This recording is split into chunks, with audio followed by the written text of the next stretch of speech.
Francis Ford Coppola's classic 1972 picture, The Godfather, follows the head of the most powerful so-called 5 New York crime families, Don Vito Corleone, as he looks to protect his family from danger and simultaneously transfer control of his criminal empire to one of his 3 sons.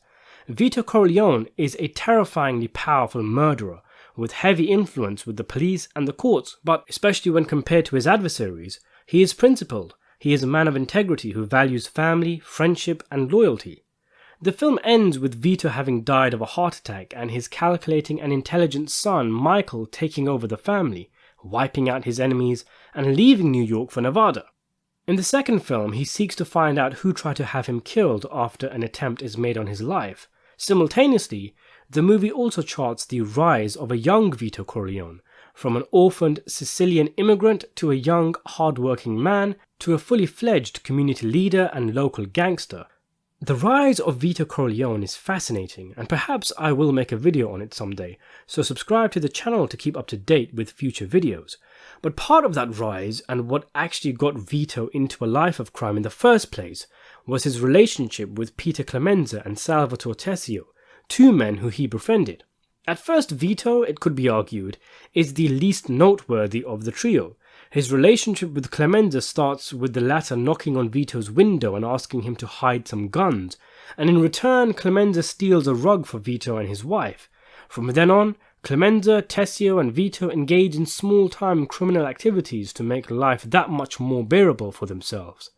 It is only after Vito murders Don Fanucci that he gains the utmost respect of Clemenza and Tessio, becoming the leader of the trio, with his reputation in the neighborhood becoming established and his stature rising. Don Fanucci was a heavy-set fedora-wearing gangster who was reputed to be a member of the Black Hand, an offshoot of the mafia which extorted money from families and shopkeepers at the threat of physical violence. Operating in Hell's Kitchen, Fanucci was believed to have connections with a notorious gangster called Maranzala, and also connections with the cops, which made Fanucci, in a sense, untouchable. He struts around the streets without the need for protection, taking from those weaker than him, who dare not cross Fanucci lest they feel his wrath. Vito even loses his job working at his friend Genco Abandano's father's shop after Fanucci demands that his nephew is employed at the store. Catching wind that Vito has taken part in several robberies with Clemenza and Tessio, Fanucci approaches Vito and coerces him into giving him tribute money, threatening to bring the police to his door if he didn't. Vito, a man who never let his enemies know what he was thinking, is respectful and makes out that he will pay Fanucci and allow him to wet his beak. But inside, Vito was burning with furious anger at the fact that this man wanted money that he, Vito, had risked his life to earn. Over dinner with his 2 friends, Vito questions why they even need to pay Fanucci. What could he actually do against the 3 of them? But the other 2, Clemenza especially, acknowledge Fanucci's connections and decide paying him to avoid trouble is the best solution.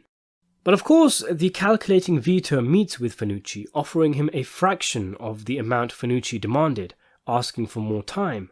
Fanucci is impressed with Vito's courage, even offering him work, but after the meeting, Vito stalks Fanucci to his apartment while a parade is going on, and there he shoots him 3 times, retrieves the money that Fanucci had earlier taken, disposes of the gun, and leaves.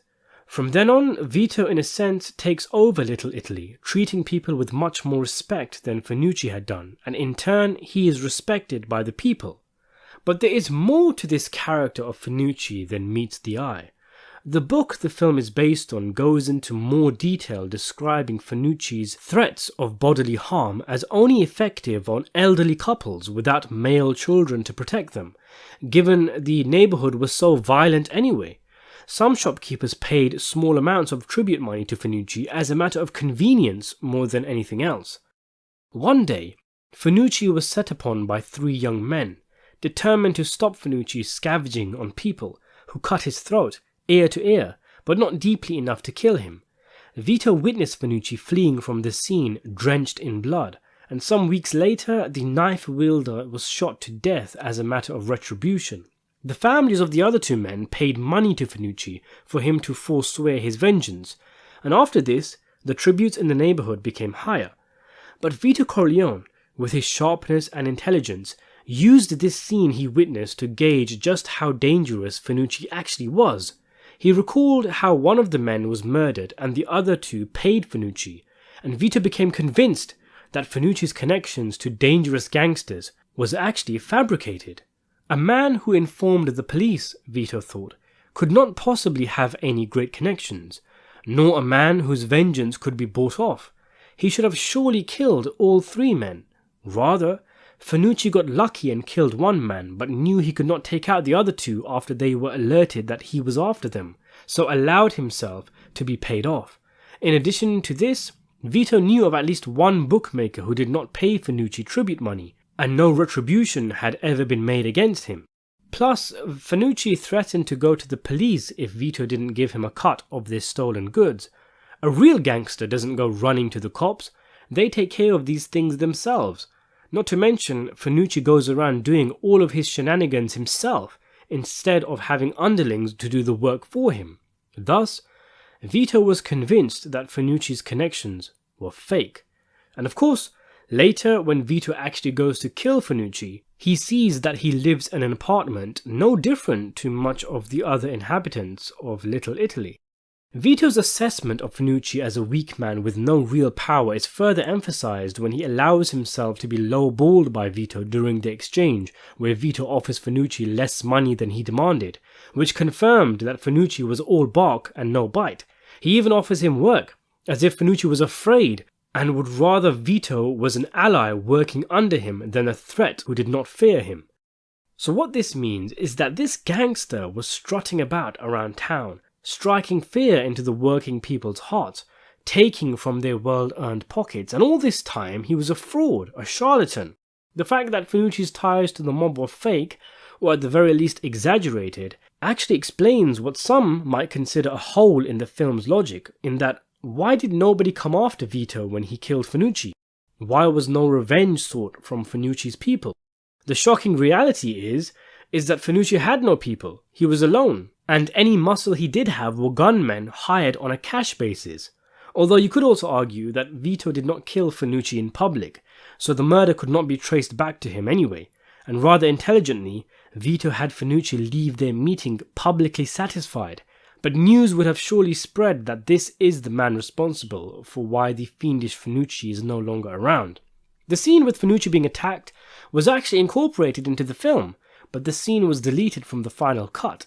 In it, Fanucci comes off as very weak, and like the book, this is where Vito learns that Fanucci might not be all he's cracked up to be.